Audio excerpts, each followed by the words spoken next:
말씀입니다. 마태복음 8장 13절에서 27절의 말씀을 갖고 오늘은 주님을 깨우라는 제목을 갖고 잠시 말씀을 나누려고 합니다. 가장 아름다운 게 뭐예요? 예수 배에 올라탔다라는 거예요. 그 예수 배에 올라타고 이제 주님과 함께 우리는 저 하나님의 나라 신천지를 향해서, 그러니까 좋은 말들은 다 이단들이 갖다 썼다니까요. 신천지니 왕국예관이니 진짜 좋은 얘기거든요. 그런데 이단들이 하도 써갖고 이런 얘기를 하면 좀 이상하게 돼요. 그러나 신천지라는 건 진짜 좋은 얘기예요. 이러한 하나님의 나라로 우리는 함께 목을 담고 가는 거예요. 근데 배를 탔는데 예수를 믿고 가는데 주님과 따로 가는 그러한 신앙들이 너무 많다는 거예요. 이게 우리가 어렸을 때의 신앙의 모습을 보여주는 거예요. 그래서 우리가 배를 타고 갔지만 오늘 본문의 말씀에 보니까 예수님이 뭐 하세요? 주무셔요. 그러니까 여기서 많은 풍랑과 바람과 물결이 일어날 때 제자들이 겁에 질려서 예수님을 깨우고 예수님이 그걸 잔잔케 하시는 그런 역사적인 말씀이에요. 근데 이 말씀이 단순히 이러한 역사적인 것들을 보여주면서 예수님은 이처럼 능력이 많으신 분이다 라고 하는 것을 자랑하고 드러내고 또 그 위 마지막에 있는 것처럼 이 사람이 누구기에 하나님과 받아도 순종하는 거, 이걸 나타내고자 예수가 어떤 전능하신 하나님의 아들이라는 것을 나타내고자 말씀을 기록하여 주신 것이 아니라는 거예요. 말씀은 예수님이 어떤 분인가를 나타내지만 그분의 능력을 자랑하고 그분의 이디하심을 자랑하고자 함이 아니에요. 다 우리에게 뭐예요? 영적인 이치를 깨달아서 우리도 믿음으로 일어나기를 원하고 있다는 사실이에요. 자, 오늘 본문의 제목을 제가 주님을 깨워라 그렇게 말했어요. 주님이 주무시는 사람은 날마다 우리의 삶 속에 우리의 모든 신앙생활이 어떻게 나오냐면 주님과는 전혀 관계없는 일들을 우리는 이 세상에서 살다가요.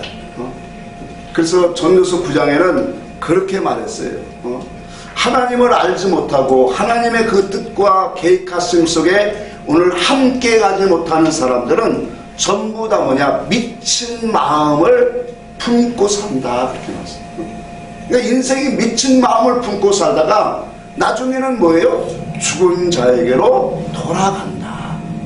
자, 오늘 본문의 말씀을 잠시 봅시다. 자, 우리가 일반적인 생각으로 생각하면 예수와 함께 가는 인생이에요. 그렇죠? 오늘 이 제자들도 예수와 함께 지금 배를 탔어요. 그래서 이 배를 타고 저 건너편으로 가는 그 모습을 가지고 우리 인생이 예수라는 배를 타고 뭐예요? 하나님의 나라로 가는 그 과정을 설명하고 있는 거예요. 근데 예수와 함께 간다면 풍랑과 여러가지 어려움과 고난과 시련도 잔잔케 되어지고 모든 것이 아름답고 평안하게 이루어져야 그게 합당할 것 같은데 왜 이런 고난과 시련이 오느냐는 거예요. 자, 우리는 이런 말씀 속에, 자, 세상이라고 하는 그런 것은 이와 같이 뭐예요? 우리가 세상을 바다라고 하죠? 비유로 하는데 왜 바다에 끊임없는 파도와 물결이 일어나는가? 하나님이 세상을 그렇게 만들었다라는 거예요. 우리 누가복음 한번 보고 갑시다. 누가복음 21장을 봅시다. 누가복음 21장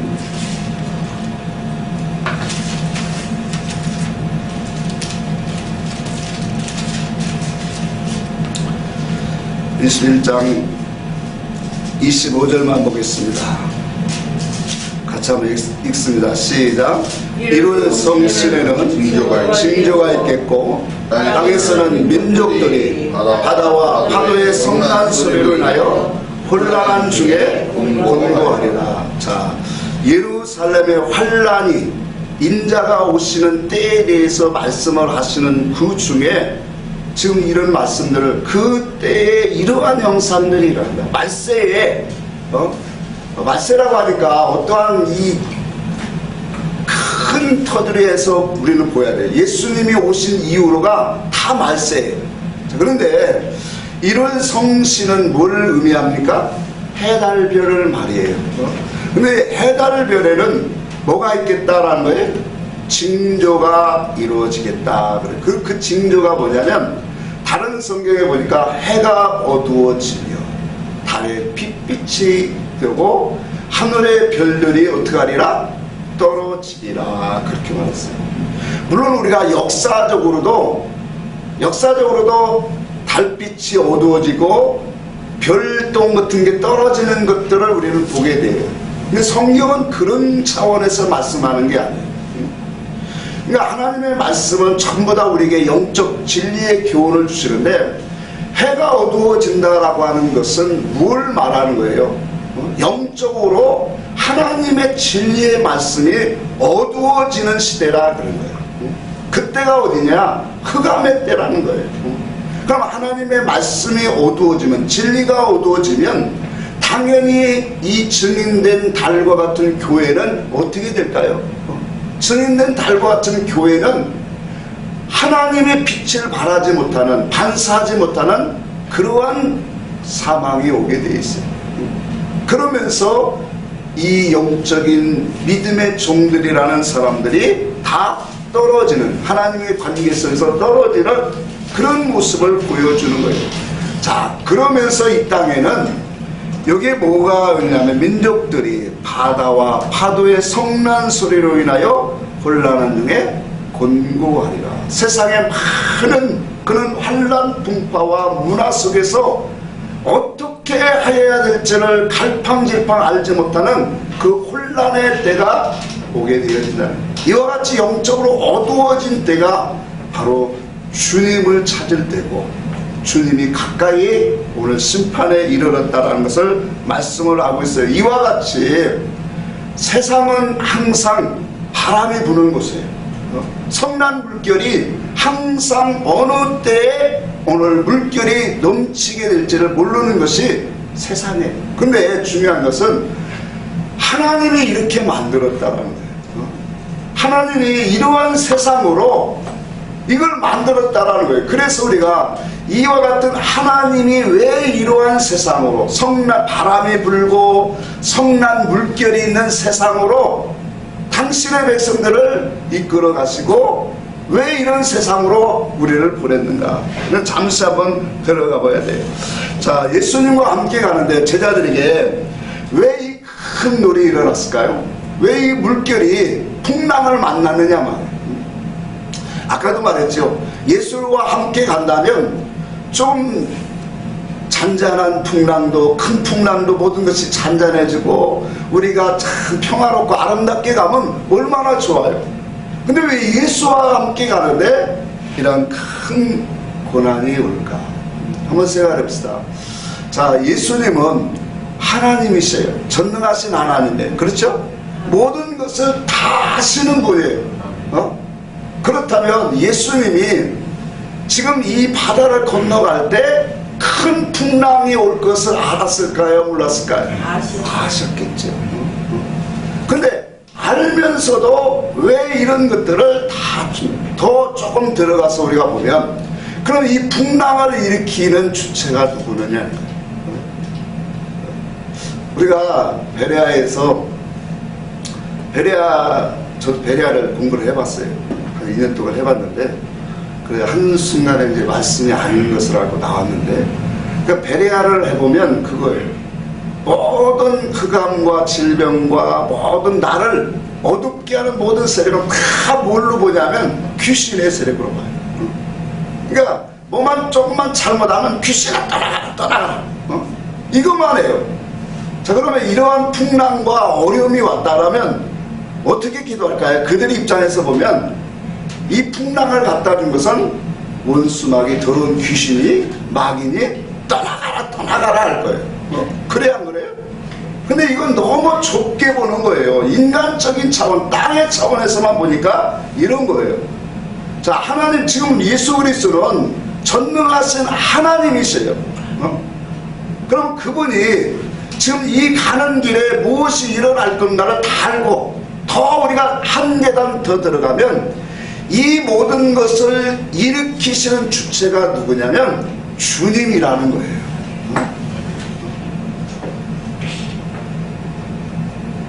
왜 주님이 이런 일을 하셨을까요? 이것을 우리는 알면은 인생을 왜 하나님이 이 땅에 보내시는가를 하나님의 의도를 우리는 아는 그러한 역사가 오는 거예요. 그래서 이와 같은 것들을 우리가 알기 위해서 한번 말씀을 보겠어요. 그러면 보세요.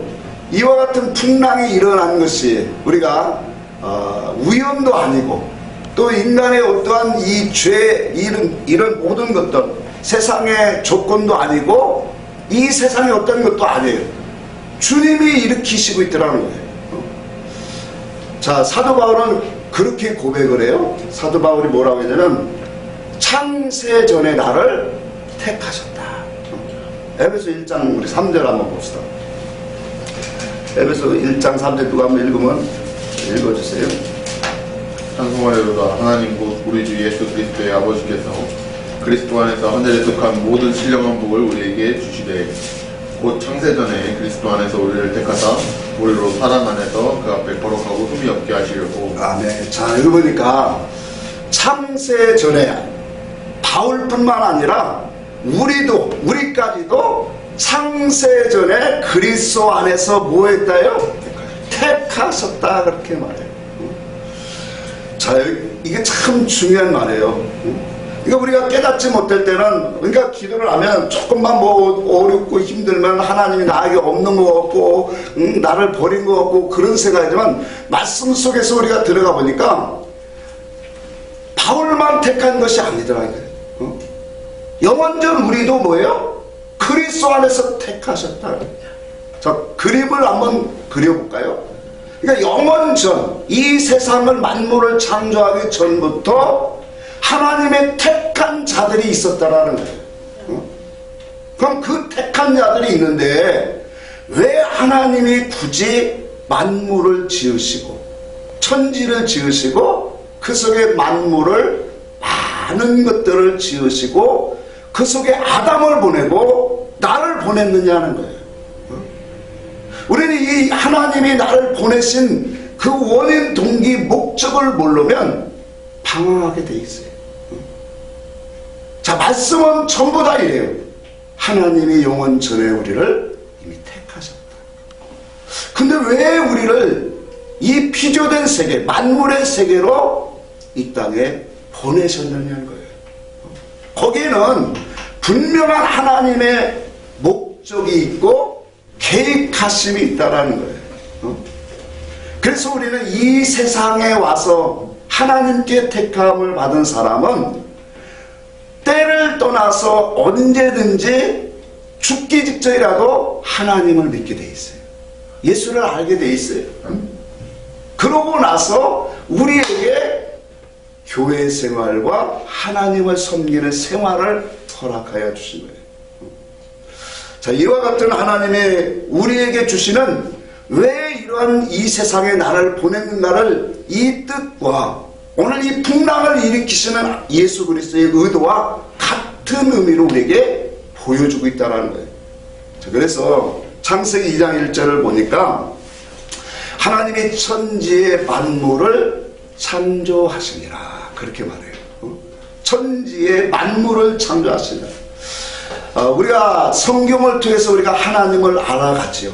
근데 하나님은 세계는 모든 만물을 통해서 무엇을 드러내냐면 하나님의 신성을 드러내고 있더라고 그랬어요. 하나님의 능력이 무엇이고, 그래서 로마서 1장 20절에 말했잖아요. 보이지 아니하는 하나님의 그 신성과 능력을 모든 만물에 뭐예요? 밝히 보이셨다 그렇게 말했어요. 그런데 그 보이신 만물의 세계를 바라보고 타락한 인간이 하나님의 그 능력과 신성을 볼 수가 없는 거죠. 자, 그런데 이와 같이 원어적인 그런 말씀의 뜻을 우리가 통해서도 하나님의 우리를 이 땅에 보내신 목적을 문자적인 의미 속에서도 드러내고 있다는 거예요.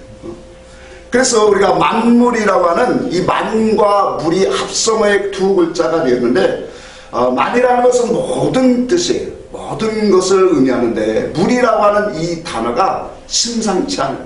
이 물이라고 하는 단어는 전쟁과 많은 그런 의미가 있어요. 그래서 이 짜바라고 하는 이 물이라고 하는 단어를 유래를 찾아보니까 크게 세 가지로 쓰이고 있어요. 많이. 일하는 자. 또 한 가지는 전쟁하는 자. 또 한 가지가 그 번째가 해당해 보이는 자. 참 신기하죠. 하나님이 이 세상의 천지를 창조하시고 그 속에 많은 만물 속에는 사건과 다양한 모든 것들을 이 만물 속에 담아놓은 거예요. 심지어는 돌과 나무와 모든 바람과 공기와 이 모든 것까지도 무엇을 드러내고 있냐면 하나님의 살아계시고 그분의 신성을, 영원한 진리를 드러내고 있다는 거예요. 근데 이 만물이라고 하는 단어 속에 이와 같이 세상에 하나님 만드신 만물을 통해서 하나님이 우리에게 원하시는 것이 있더라는 거예요. 그게 바로 뭐냐면 일하는 자가 되기를 바랐다는 거예요. 여러분, 우리가 세상에 태어나면 다 때가 되면 일을 해요. 그렇죠? 그러면 그 일을 말하게 되냐 말이에요. 만물을 통해서 하나님이 이 만물 속에 보내신 목적은 육적인 일을 하고 먹고 살라고 우리를 보낸 게 아니라 결과적으로는 가장 중요한 건 뭐예요? 하나님을 알라는 거예요. 하나님을 알라. 주 예수 그리스도의 구속의 은총을 알아서 그분 안에서 함께 가며 하나님이 우리를 향하신 그 계획하심과 그 약속하시는 그 세계에 우리가 어떠한 모습으로 들어갈 것인가. 하나님을 알라고 하는 거예요. 창세기 3장에 보면 아담이 범죄하고 나서 하나님이 쫓아냈죠. 그러면서 뭐를 갈아라 그랬죠? 밭 갈아라 그랬죠. 그래야 네가 먹고 살리라 그래요. 세상에 이러한 이 삶을 땅을 갈구고 기경하라는 말이 아니에요. 밭을 갈라고 하는 너의 심령을 하나님의 말씀으로 가르라는 거죠. 아멘. 그래야 거기서 무엇을 발견하냐면 하나님을 발견하는 거예요. 아멘. 아담 같은 사람은요, 하나님의 음성을 들었잖아요. 에덴 동산에서.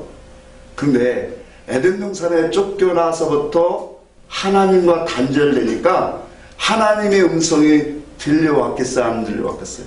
얼마나 답답했을까요? 그러면서 거기에서 간구하고 어떻게 하면 에덴으로 회복될까? 하나님의 음성을 들을까? 어떻게 하면 하나님 앞에 설 수 있을까?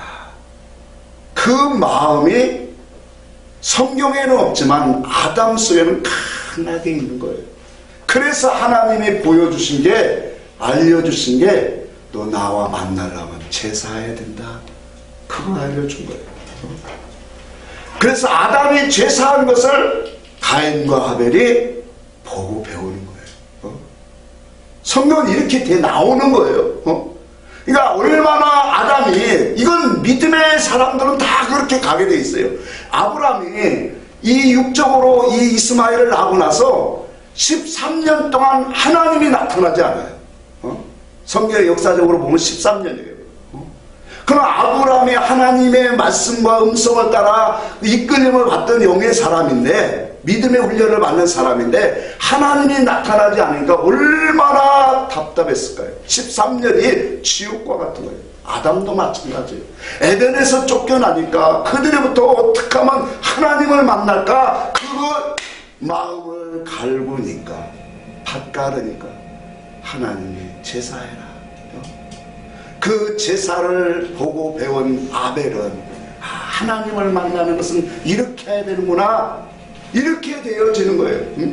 자, 우리의 신앙이 이와 같이 이 세상의 많은 이 세상의 일 속에서, 많은 사건 속에서 우리가 태어나면 육신은 얘기 안 해도 다 밥벌이 하려고 살아요. 열심히 일을 해요. 자녀들도 키워야 되니까. 근데 그 속에서 하나님을 알고 영적인 일하는 사람을 만들기를 원하셨다. 그 속에서 영적인 전쟁을 할 수 있는 사람을 하나님이 오늘도 찾고 있다는 거예요. 더 나아가서 뭐예요? 하나님의 이 땅에 모일 수 있는 사람을 만드는 것을 이 세상의 모든 자연 만물 이 세상을 통해서 하나님이 당신의 백성들을 일으키고 세우고 있더라는 거예요. 자, 그렇다면 아담만 그런 것이 아니라 오늘 우리들에게도 하나님이 나를 이 땅에 보내신 분명한 목적이 이 속에는 다 담겨져 나온다. 우리도 이 세상을 살아가면서 영적인 일을 할 수 있는 사람이 돼. 전도서 3장에 보면 이 땅에서 가장 행복하고 좋은 사람이 누구라 그렇게 말했냐면 자기 일에 뭐하는 사람이랬어요? 즐거워하는 사람. 그 사람이 복되다 그랬어요. 그 자기 일이 뭘까요? 육신 차원에서 보면은 이 세상에 먹고 일하고 직장 다니는 삶이 자기 일이겠죠. 그러나 영적으로 나의 자기는 내 영혼이란 말이에요. 영혼의 일을 하는 사람이 영혼의 집을 잘 지어져 가는 그 사람이 뭐예요? 가장 행복하고 기쁨으로 가는 인생이다라는 거예요. 이와 같이 하나님이 이 세상을 만들 때는 많은 시련과 바람이 불고 풍랑이 일어나게 이렇게 하나님이 만드셨어요. 그것을 통해서 하나님은 어떠한 목적, 영적인 일을 하고 하나님을 바라보고 하나님을 찾고 하나님을 의지하고 하나님을 사랑할 수 있는 그러한 수단과 방편으로 하나님이 이렇게 바람을 불고 있다는 거예요. 그래서 오늘 이와 같이 이 세상의 모든 것들을 이 바람과 사건을 다 움직이시는 분이 누구냐? 마지막 끄트머리 주체는 하나님이십니다. 그래서 그러한 일들을 수행할 때 악한 천사들, 하나님이 부리시는 천사들이 수정되는 거예요. 그래서 시편 104편에 보니까 그렇게 말했어요. 바람으로 자기 사자를 삼으시며 불꽃으로 자기 사역자를 삼으셨다. 하나님이 천사를 통해서 바람을 불게 하시는 거예요. 풍랑을 일으키게 하는 거예요. 그래서 그 풍랑과 바람을 통해서 인생이 뭐예요? 곤고해지고 그 속에서 쓰러지는 사람이 있고 그 속에서 상을 주는 사람이 있어요. 그래서 하나님께서 이와 같은 세상 속에서 수없는 바람과 풍랑을 일으키는 이유가 있어요. 그건 뭐예요? 하나님을 찾으라는 거예요. 하나님과 함께 할 수 있는 하나님을 의지하는 신앙으로 삶을 살으라는 거예요. 그 속에서 의인들에게는 뭐예요? 하나님이 더 상을 주시고 일으켜 주시고 더 높여 주시고 그를 더 영화롭게 하는 하나님의 방편이 되게. 자, 스데반이 환난과 고난과 그 핍박이 없었다면 하나님 앞에 아름다운 순교의 삶이 없었겠죠. 그러니까 바람이 부는 것은 그 바람을 통해서 의인된 삶 속에 살아가는 믿음의 사람들에게는 더 영화롭고 아름답고 하나님 앞에 가치 있는 인생으로 세우기 위한 바람이 되어지는 거예요. 아브라함에게 흉년이 오니까 아브라함이 어디로 가요? 남방으로 점점 내려가더라. 근데 남방으로 내려가다 보니까 어떻게 돼요? 자기 아내를 팔아먹는 자리로 가요. 근데 하나님이 이끄시는 사람은 이와 같이 어둠과 세상으로 나아가도 그것을 버려두지 않으세요. 항상 뭐예요? 그 어둠과 바람을 통해서 더 일으키시고 더 안으시고 품으신다는 거예요. 이 하나님의 사람들이. 그러니까 아브라함이 비록 아내를 팔아먹는 자리로 가서 그 속에서 얼마나 하나님 앞에 회개하고 그랬을까요? 그래서 13장에 이제는 그 모든 삶의 주권을 하나님께 내려놓는 거예요. 그래서 롯과 자기의 그러한 뭐예요? 종들이 초목지를 놓고 다툼이 일어날 때, 아니 의론이고 조카인 롯에게 자기의 가장 좋은 자리를 내줄 수 있는 것이 왜 나올까요? 하나님의 주권을 알기 때문에. 내 마음대로 가는 것이 이게 복이 아니구나. 내가 내 뜻대로 저 남방으로 가서 살기 위해서 가보니까 이것이 아니구나 라는 것을 뭐예요? 철저하게 깨달은 거예요. 그러고 나서 올라오니까 인간 편에서 좋은 초목이 나에게 축복의 장소가 아니라 하나님이 함께하는 것이 내가 가야 할 길이구나. 그거 고백하니까 자연적으로 양보하는 거예요. 신앙이라는 건 그런 거예요. 하나님의 말씀 속에서 영의 소리의 음성을 들을 오늘 우리는 뭐예요? 그 속에서 하나님이 일하시는 그 분명한 의도성을 발견하게 되는 거예요. 그래서 의인들에게는 이 바람이 뭐예요? 살리시고 일으키시고 우리를 더 굳게 하고자 하는 하나님의 아름다운 역사가 담겨져 나와요. 때로는 악인들에게는 하나님이 불꽃으로 심판하시는 그런 바람과 환란이 됩니다. 이와 같은 하나님의 역사 속에서 오늘 우리는 분명히 알아야 돼. 그래서 이런 환란과 고난과 역경을 통해서 하나님이 우리 믿음의 사람들에게 바라시는 게 있어요. 그게 뭐냐면 하나님 깨트리기를 원하는 거예요. 부서지기를 원하는 거예요. 나의 욕망과 나의 죄와 나의 소원과 사상이 그리스도와 연합되지 못한 것들을 뭐예요? 거기서 싹 씻어보기를 원하는 거예요. 그래서 이 말씀의 이 결과적으로 보면 바람과 풍랑을 통해서 뭐예요? 하나님의 분명한 목적이 있더라. 하나님의 의와 진리를 통해서 우리를 뭐예요? 견고한 신앙으로 훈련하고자 하나님은 바람과 풍랑을 이 세상을 항상 불게 하셨다는 거예요. 그러니까 오늘 우리 인생에 하나님 앞에 이와 같은 어려움과 고난이 올 때마다 믿음의 사람들은 뭐예요? 하나님을 향하여 얼굴을 드는 거예요. 그분 앞에 엎드리게 되어진 거예요. 우리가 진리를 알지 못할 때는 많은 사람들이 율법 안에 교회 생활을 하면서도 어려움이 오면 하나님 앞에 엎드리는 사람 참 많아요. 고난이 오면 기도원도 가고 또 작정 기도도 하고 그렇게 많이 해요. 근데 그분들의 사상과 엎드리는 그 중심 속은 뭐가 있느냐면 하나님 나를 불쌍히 여겨주세요. 회복시켜주세요. 낫게 해주세요. 다시 한번 일어날 수 있도록 해주세요. 이것이 주 목적이에요. 근데 진리의 성도라면 오늘 우리는 이 속에서 무엇을 깨달아야 되냐면 하나님이 왜 이와 같은 사건을 주셨을까? 하나님이 무엇하려고 이와 같은 바람과 풍랑을 나에게 만나게 하셨을까? 그 속에는 분명한 뭐예요? 하나님의 음성이 있고 메시지가 있다라는 거예요. 이걸 듣기 전에는 전부 다 하나님 앞에 기도하고 나아가는 것이 다 육이에요.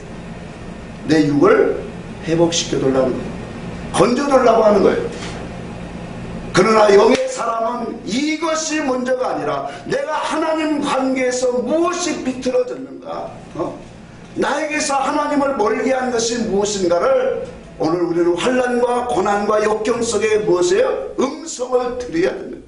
우리가 신앙생활 하다 보면 이 세상에 수없이 많은 크고 작은 일들이 일어나요. 근데 그런 것들을 바라보면서 세상 사람들처럼 우연인가? 내가 재수가 없어서 그런가? 이렇게 나아가는 사람은 아주 진리의 사람이 아닌가? 모든 것은 하나님의 주권 속에서 움직이고 있음을 우리는 믿어야 돼요. 그 주권 속에서 움직이시는 그 하나님께서 나에게 이와 같은 고통과 어려움을 줬다라고 하는 것은 분명한 하나님이 나에게 바라시는 의도성이 있다라는 거예요. 그 의도성을 위해서 너희는 구하고 찾고 두드려라. 하나님의 뜻이 무엇인가를 구하고 찾고 두드려라. 그래서 그 하나님의 고난 속에서 그러한 하나님이 행하시는 일이 뜻이 무엇인가를 막 구하고 찾을 때 하나님이 우리에게 음성으로 깨닫게 하시는 그 뜻이 올 때가 있어요. 그러면 우리 속에 얼마나 희락이 오고 기쁨이 오고 감사가 오고 그분에 대한 사랑과 그분의 은총이 물밀듯 우리에게 내려온다는 사실. 오늘 본문 속으로 한번 돌아가 봅시다. 예수님과 함께 제자들이 배에 올라탔는데 왜 큰 놀이 일어났는가를 한번 말씀을 통해서 봅시다. 자, 조금 전까지만 해도 제자들은 어떤 마음을 품었을까요?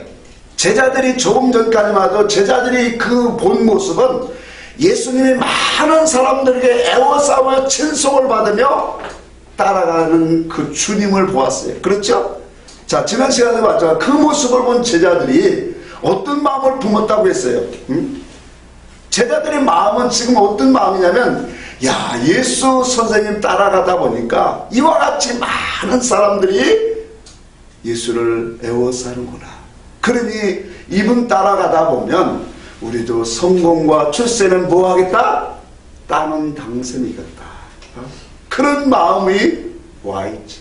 그러니까 세상의 출세와 성공의 세상 바람으로 붕 떠있던 제자들의 마음에, 자, 지난 시간에도 우리가 얘기했지만 이 마음, 이 사상, 이 목적을 가지고는 주님과 함께 갈 수 있어요, 없어요?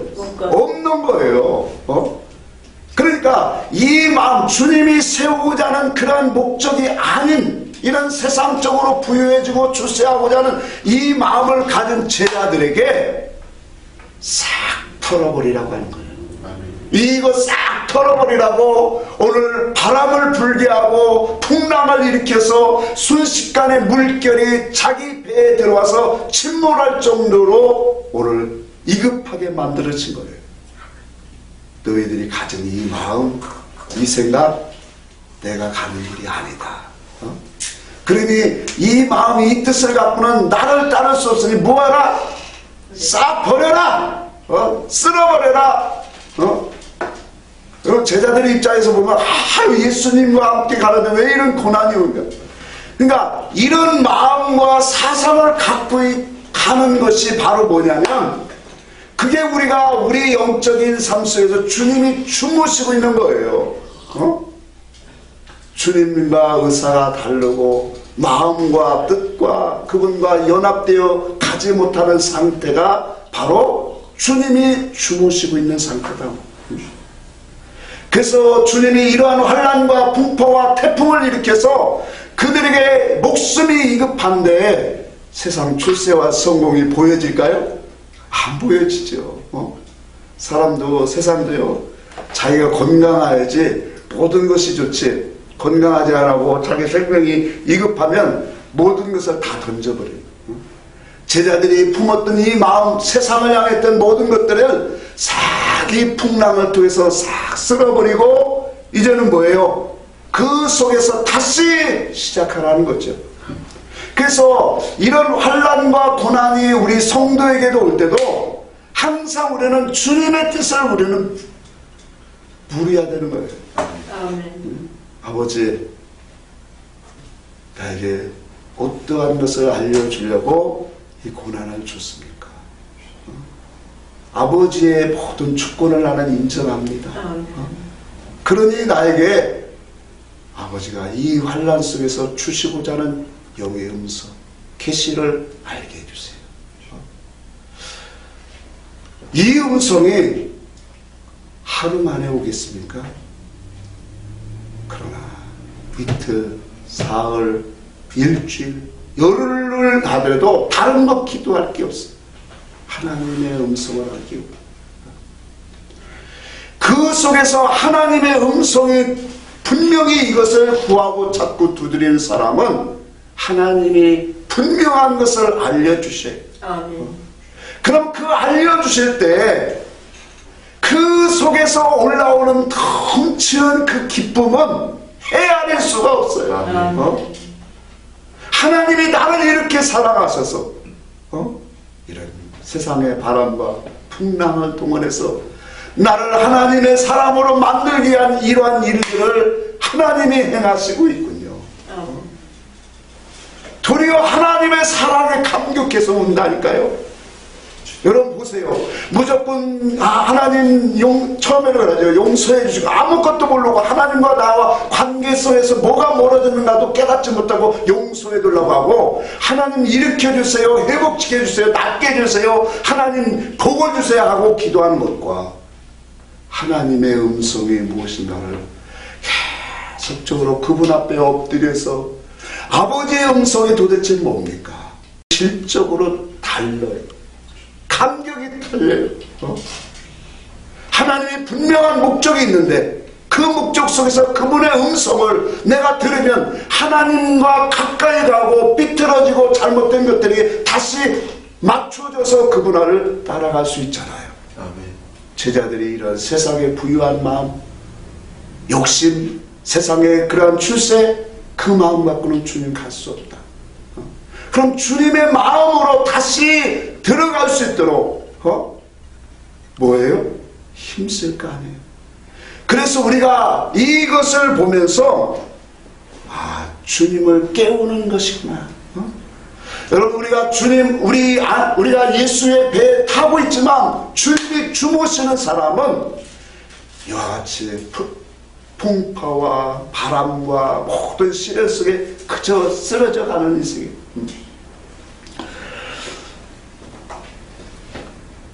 오늘 이 사건이 우리에게 왜 왔는가를 우리는 철두철미하게 알아야 돼.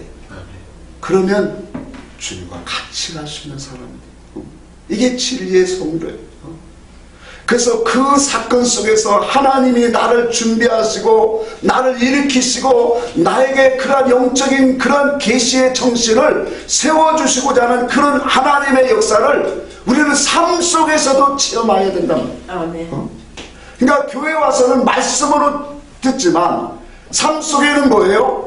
하나님이 부르시는 이 세상 속에서 내가 크고 작은 일들 속에 하나님의 은혜를 깨닫고 그분의 은총과 그분의 사랑이 나를 지금도 뭐예요? 안고 계시구나.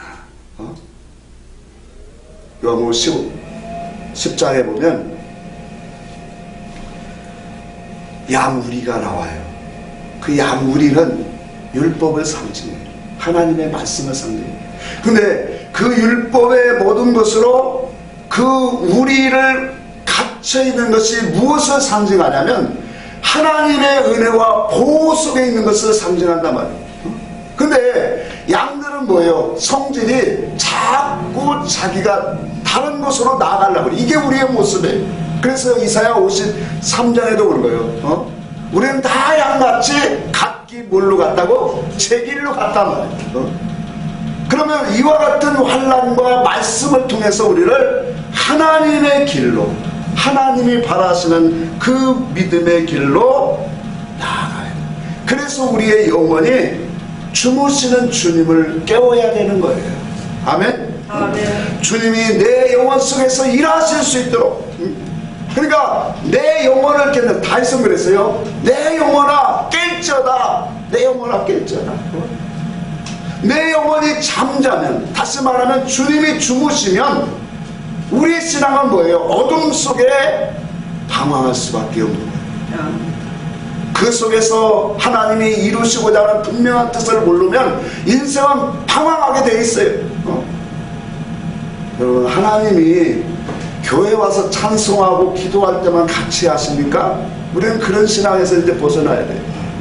우리의 모든 삶에 주관하시고 나를 이끄시는 모든 움직이시는 그분은 하나님이세요. 아멘. 그러니 그분이 움직이시는 모든 속에서 내가 당하고 체험되고 이루어지는 사건도 하나님이 나에게 주시고 있다는 그 속에서 우리는 그걸 인정하게 될 때 얼마나 하나님의 의사와 뜻을 물을 수밖에 없는 인생이 되어지는 거예요. 주님을 깨우는 신앙이 되어야 돼요. 주님을 깨우는 것이 어떠한 우리가 죄를 짓고 어둠이 오고 환란이 올 때 기도원 가서 하나님 앞에 막 부르짖으면서 주여 삼창하면서 막 것이 주님을 깨우는 것이 아니에요. 주님을 깨우는 것은 주님의 정신을, 사상을 가지는 것이 주님을 깨우는 거예요. 나의 신앙이 병들고 세상으로 향했던 모든 육적인 생각으로 가득했던 나의 신앙이 하나님의 말씀 진리를 가지고 을을 듣고 그 말씀의 기준으로 내 마음속에 하나님 중심적인 신앙관을 세워가는 것이 바로 뭐냐? 주님을 깨우는 거예요. 아멘. 단순히 육적으로 손들고 부르짖으며 저도 산길도 많이 다녀봤어요.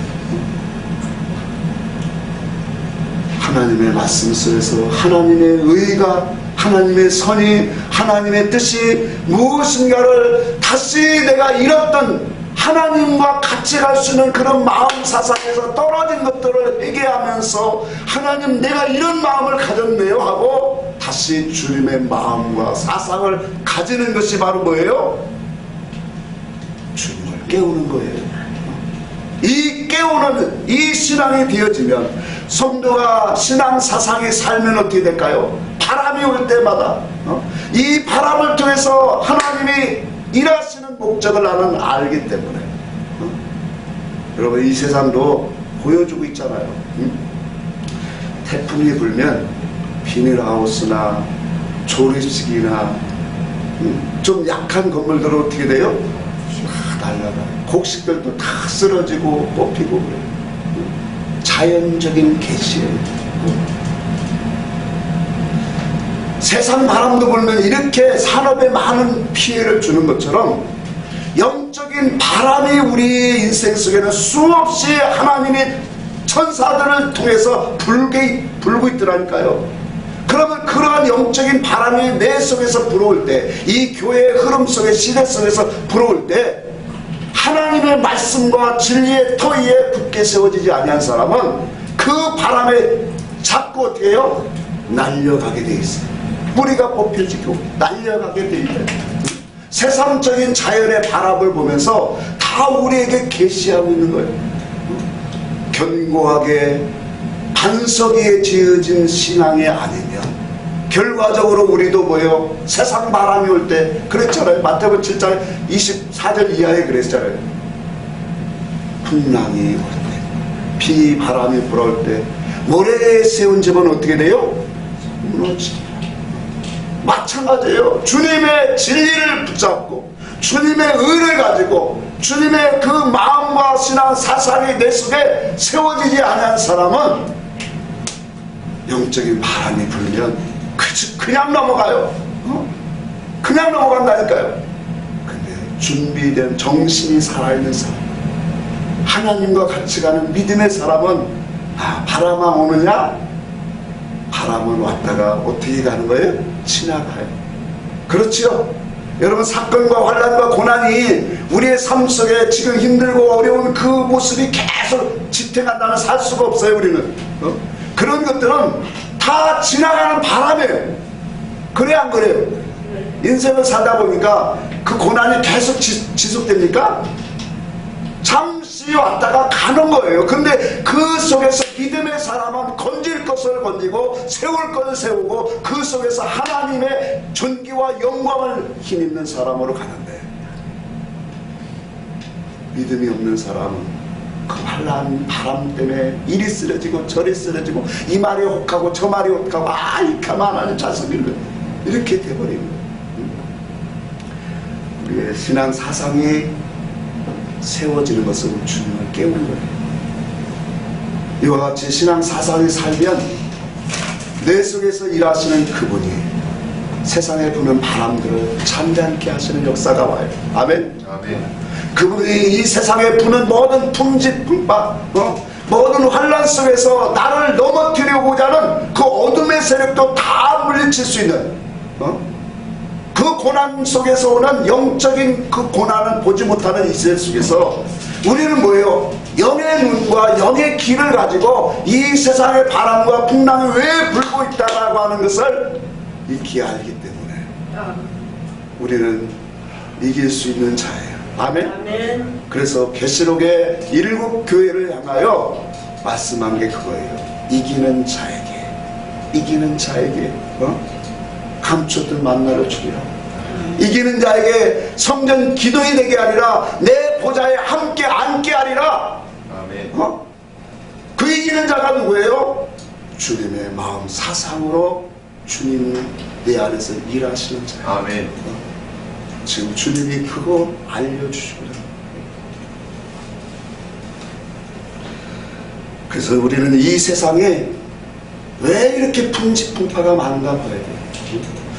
우리는 이 풍지풍파를 불평하고 원망할 게 아니에요.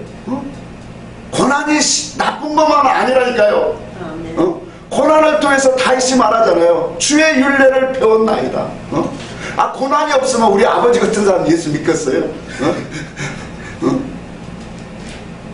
진짜예요. 우리 아버지는 고난이 없었으면 예수 안 올 사람. 그러니까 예수를 우리가 올 수 있는 것도 고난이고 환난인 거고 약해지면. 그럼 우리가 조금 더 들어가 볼까요? 고난이 왜 우리에게 이와 같이 주의 율례를 세우느냐 말이에요. 여러분, 이 세상에 조금 힘들고 어렵게 산다고 불평할 게 하나도 없어요. 오직 믿음의 사람은 감사뿐이에요. 아멘. 있는 한도에서 감사하며 살다 가는 거예요. 우리나라 이 정도면 너무 잘 살아요. 응? 너무 잘 산다니까요. 너무 욕심이 많아서 부유해지려고 하니까 그런 거지. 부유한 거 원치 않습니다. 여러분, 부자들은요 하늘나라 소망할까요? 네? 돈 많고 부자들은 이 세상에 너무 살기 좋을 거예요. 세상 흘러가는 게 너무 아까울 거예요. 삶 속에 고난도 있고 힘겨움도 있고 아픔도 있고 그러니까 아이고 주님 나라를 바라보게 되고 소망도 생겨지고 안식할 처소가 내게 있구나 하고 가는 거지. 그래 안 그래요? 아니 세상 부자들은 죽는 거 무서워서 겁을 벌벌 떨고 있다니까. 왜? 돈 많았고 이 세상에 뭐 돈이면 다 되는 세상인데 세상은 그런 거예요. 그러니까 하나님의 나라를 쳐다보고 그리워하고 사모하겠어요? 근데 환난도 있고 곤고함도 그런 삶의 육체에 힘겨움이 있을 때마다 주님 바라보게 되어지고 주님 나라에 대한 소망도 생겨지고 그렇게 돼야 안 돼요? 되잖아요. 뭔 이 세상에 미련이 있어요. 살다가 주님 앞에 살다가 가는 거지. 아멘. 이렇게 그러니까 모든 매사에 뭐예요? 그게 다윗이 좀 바울이 그런 거예요. 데살로니가전서 5장 18절에 범사에 감사하라. 이는 그리스도 예수 안에서 너희를 향하신 하나님의 뜻이니라. 하나님의 거룩함을 가지고 하나님의 의를 가지고 세상을 살아가는데 뭐가 이렇게 많아요? 뭐가 이렇게 불평할 게 많고 원망할 게 많고 뭐가 이렇게 속이 터지냐 말이에요. 주님이 주무시니까 그렇죠. 세상 물결이 올 때마다 내가 세상으로 부유해졌구나. 세상 마음으로 욕심이 가득하니까 주님이 내 안에 없으니까 주님이 주무시니까 이렇게 큰 풍랑으로서 내 마음이 요동하는구나. 히브리서 12장만 보고 마치겠습니다.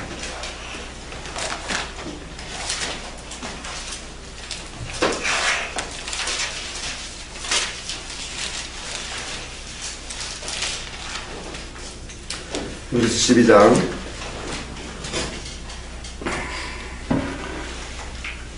25절부터 끝까지 한번 봅니다. 같이 한번 읽어볼까요? 12장 25절 시작. 너희는 삼가 말씀하신 일을 거역하지 말라. 땅에서 경고하신 일을 거역한 그들이 피하지 못하거든 하물며 하늘로부터 경고하신 일을 배반하는 우리일까. 그때에는 그 소리가 땅을 진동하였거니와 이제는 약속하여 이르시되 또 한 번 땅만 아니라 하늘도 진동하리라 하셨느니. 자, 여기까지 봅시다. 그리스도 안에서는 하나님 안에서는 두 번의 진동이 있어요. 자, 오늘 이 제자들이 바다를 건너갈 때 큰 물결이 일어났다 했죠? 그게 같은 단어예요. 다 풍랑에, 요동에, 지진에. 그러면 하나님의 세계 속에서는 두 번의 요동이 있는데, 한 번의 요동이 뭐냐면 우리가 쉽게 말하면 이거예요. 예수를 만났을 때, 그 십자가의 사랑을 경험했을 때 요동이 오는 거예요. 내 육체에 하나님의 그 사랑을, 나를 구원하신 그 십자가의 그 은총을 느낄 때, 우리 성도들은 하나님을 경험한 사람은 그건 다 알고 있을 거예요. 그게 땅이 요동하는 거예요. 그러면서 우리는 이제 교회 생활을 해요. 근데 또 한 번이라 하는 게 있다는 거예요. 여기 보니까 27절이죠. 같이 한번 읽어볼까요? 시작. 또 한 번이라 하시면 진동하지 아니하는 것을 영존하게 하기 위하여 진동할 것들, 곧 만드신 것들이 변동될 것을 나타내려 하십니다. 자, 너무 말이 어렵게 됐죠. 쉽게 얘기하면 이거예요. 하나님이 두 번째 요동케 하는 게 있대요. 그건 뭐냐면, 첫 번째는 땅이 요동하는데, 두 번째는 땅과 하늘이 뭐예요? 다 요동하는 역사가 온대요. 그럼 이건 뭘 말할까요? 예수 그리스도의 십자가와 부활하심으로 인해서 그분이 영으로 진리로 내 안에 오실 때를 말하는 거예요. 아멘. 그러니까 영과 진리로 그리스도가 내 안에 오실 때는 땅도 진동하고 육체도 진동하고 나의 심령도 하늘의 심령도 요동하기 시작해요. 아멘. 그러니까 우리가 율법 안에서 땅의 문자 의미를 가지고 성경을 이해하고 봤을 때 우리가 율법의 그러한 말씀의 의지대로 행하려고 했지만 영의 진리의 말씀이 와보니까 하늘의 음성이 이제 들려와지니까 말씀 속에는 이런 것들이 있구나. 영의 소리가 음성이 들려오니까 내 심령이 요동하기 시작하는 거예요. 그래서 우리가 진리의 말씀을 들을 때 때로는 말씀이 좋다라면서 어떨 때는 이 말씀이 정말 맞는가? 오늘날 교회 많은 목사님들이 이렇게 설교를 안 하는데 이렇게 얘기하니까 머리가 어떨 때는 막 뽀개지게 아프고 왜? 여태까지 듣던 말씀하고 다르니까 뭐예요? 비교하고 막 생각을 한단 말이에요. 그러니까 때로는 머리가 아프고 확 뽀개지게 아프고 그래. 진짜 그런 일이 있어요. 왜? 누가 보면 시작을 했잖아요. 하나님의 불이 임하면 그 불이 어디에요? 집안에서부터 시작돼요. 그 집안이 내 안에요. 내 안에서부터 분쟁이 일어나요. 이 말씀이 정말로 옳은 건가? 이 말씀이 정말로 참된 건가? 이게 서야 그리스도가 그 위에서 이제 집을 짓기 시작하잖아요. 그래서 우리 육체뿐만 아니라 그리스도가 부활하신 영과 진리로 내 안에 오실 때 내 심령 하늘이 하늘을 열게 되어져요. 영의 사람이 되는 거예요. 진리의 사람이 되는 거예요. 그것을 이제 27절에 그렇게 말하는 거예요. 왜 하나님이 이 세상에 요동케 할까요? 왜 진동케 하고 왜 풍랑을 일으켜 하냐면 영존하는 것. 여기 보니까 뭐라 했어요? 영존하게 하기. 진동되지 아니할 것들을 영존하게 하기 위함이다. 그렇게 말해요. 진동되지 아니하는 나라가 어떤 나라일까요? 주 예수 그리스도의 나라죠. 그분의 의와 선과 진리로 그 나라에 합당한 그러한 모습으로 만들어지는 거죠.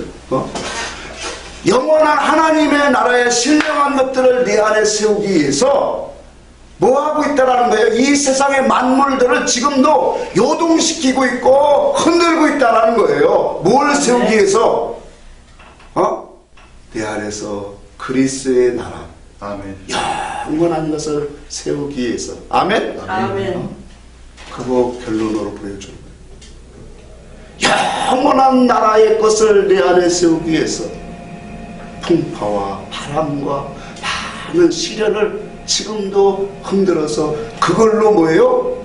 나를 온전한 사람으로 세우시는 거예요. 이걸 구약에는 요제다 그렇게 말한 거예요. 요제에 대해서는 다음에 말씀을 드릴게요. 이와 같이 우리는 하나님이 나를 향해서 이 사랑, 이 은혜, 그래서 이 세상에 있는 모든 풍파와 이 모든 것을 일으키시는 하나님의 근본 목적은 영원한 것을 세우기 위함이에요. 하나님을 가까이 하게 하기 위하여 그분을 의지하고 그분을 따라가라고 우리에게 이 모든 것들을 다 이용해서 우리에게 주시고 있다는 것을 깨닫기를 바랍니다. 그러면 이 깨달은 그 신앙을 가지는 사람인, 이것을 깨닫는 성도라면 어떤 마음이 올까요? 나를 향하신 그분의 사랑에 목놓아 올게 되고 하나님의 계획하심이 놀라운 것을 발견하게 되어지고 나를 향하신 그 진실하심이 영원한 그 사랑을 우리는 발견하게 되어지는 거예요. 그 사랑 앞에서. 왜? 이와 같은 하나님의 놀라요. 하나님의 사랑, 영원한 사랑으로 세워가시는 하나님의 역사에 우리 모두가 동참하는 귀한 은혜가 있기를 주의 이름으로 축복합니다. 아멘. 선송 부르겠습니다. 491장